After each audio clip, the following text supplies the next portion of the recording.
It's 4 a.m. We're on the way to the airport to fly to Flagstaff, Arizona to meet up with Slick Ambassador and Lume Cube sponsored photographer Daniel James Alpert. You may know him on Instagram as Daniel James, and he does something really cool with his Lume Cubes and his drone.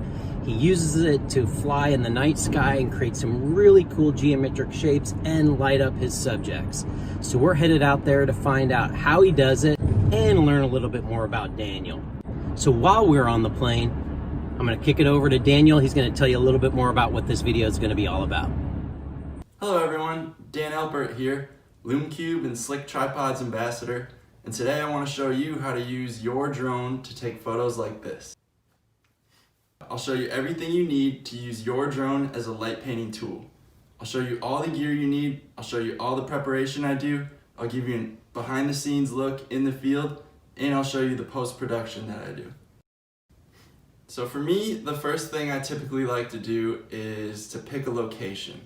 And I usually use the internet or Instagram or some source similar to that to find some inspiration. I usually try to pick a location that has a really strong subject. Then it's time to check whether or not it's legal to fly there. And for me, the easiest way to do that is to just use an app. It's called Air Map, and all you have to do is find where you're going on the map, and it'll just show you plain as day in red or green circles whether or not you can fly there. So we finally made it to Flagstaff, and I'm in the car with Dan. Say hi, Dan. Hey guys. So where are we headed? So today we're gonna go to an abandoned ghost town. It's called Two Guns, and it's got some really interesting crumbling structures that we're gonna try and light paint with a drone. We made it. This is Two Guns. It's an abandoned ghost town, and right here behind me we have the abandoned zoo. You can see it says mountain lions, and right now we're just doing a little bit of exploring and coming up with compositions for our shots for later tonight.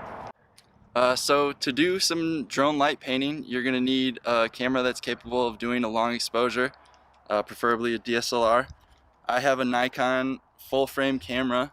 The full frame is a bonus when you're doing long exposures. It's just able to capture more light and you get typically less noise. My go-to lenses are my 14-24 and a 24-70. I'm using my 14-24. It's my widest angle lens that I have, and I really like how at 14 millimeters you can get that distortion around the edges, so if you have some nice leading lines and stuff, you can play with that distortion on purpose. So there's a lot to consider when you're doing some drone light painting, but one of the things you need to consider is that there are lights on your drone, and they're gonna do their own light painting unless you cover them. So what I do is I purchase some black duct tape or Gorilla Tape, and I actually tape over them. So I'm just gonna do that real quick. On the Mavic, these lights are really close to the motors, so you got to be sure not to tape over the motors or interfere with the propellers at all. And it shouldn't take too much time or too much work, but it'll save you a lot of time in post, not having green streaks or red streaks alongside your nice purposely painted white streaks. So when you're doing drone light painting, I guess the first issue is how are you going to attach lights to the drone? So for me, my first try, I purchased some Velcro, and I Velcroed a headlamp to the bottom of my Phantom drone, and that worked pretty well. Like the light painted where I wanted it to, but I had to attach it under the drone and in such a way that it interfered with the drone's sensors, and that made the drone not want to land. So it flew up and then it refused to come down. So it was flying for about 30 minutes past its 0% battery, and I destroyed a battery. Then I found out that Lume Cube makes mounts, so that's what I use now. Lume Cube makes these mounts, and they kind of solve all those issues. They don't interfere with the drone sensors, and you're not attaching some sticky stuff to your drone. So, and in addition to that, you know, Lume Cube has a lot of accessories. So I can put on gels onto it and choose different colors, or just warm up the light a little bit, or anything like that. So there's lots of options when you choose to use Lume Cube. So to attach it to the Mavic here, it's pretty simple. You just kind of clip it right on and it goes right into place.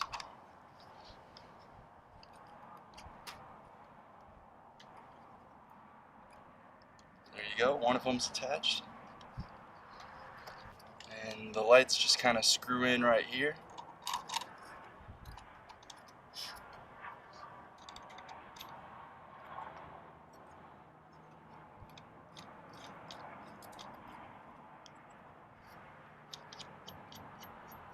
And you can actually pick which direction you point the light, which is another bonus. You know, when I used tape or Velcro or anything like that, it was kind of just stuck in one direction.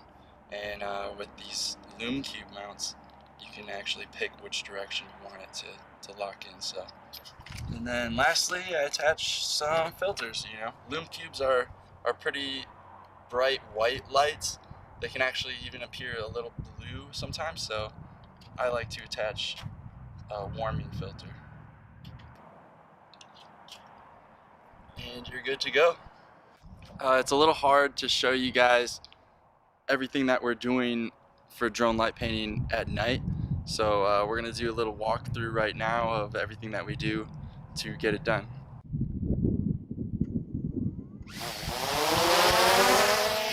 So if you're trying to do a perfect circle, first thing you need to do is decide what is the center of your circle. For me, that's usually my subject, so I fly it directly over the subject. I put it into point of interest mode, POI mode, and then how far you want the circle to be, or the radius. So I don't want mine to be too big, but it's got to be a minimum of 5 meters. So we'll start with that. And you just simply press go, and it starts flying a circle. You can then pick the speed that it goes. If you want it to go faster, like right now I think it's going a little bit too slow, so we'll speed it up.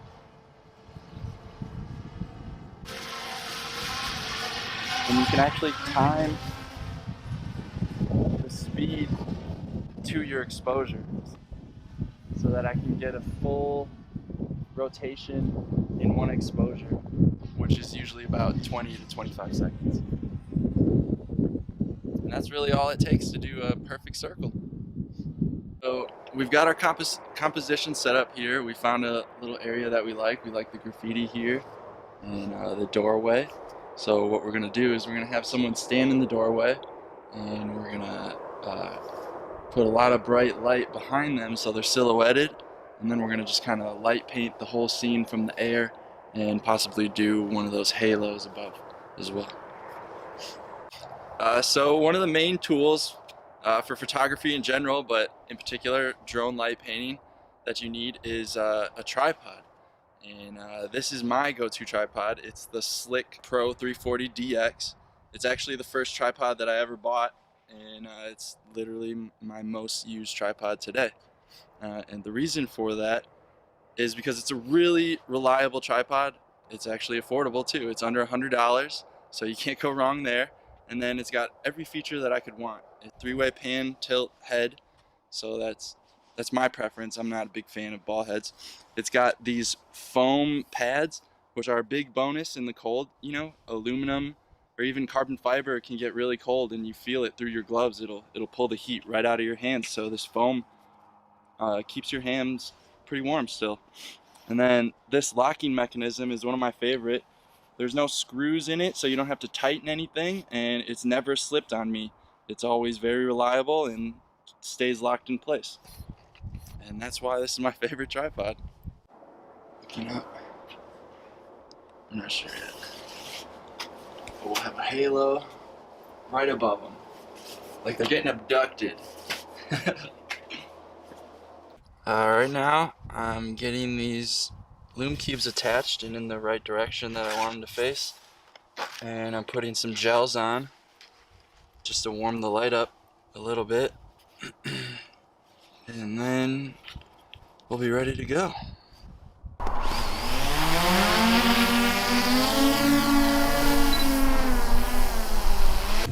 Okay, and now we try to execute our composition.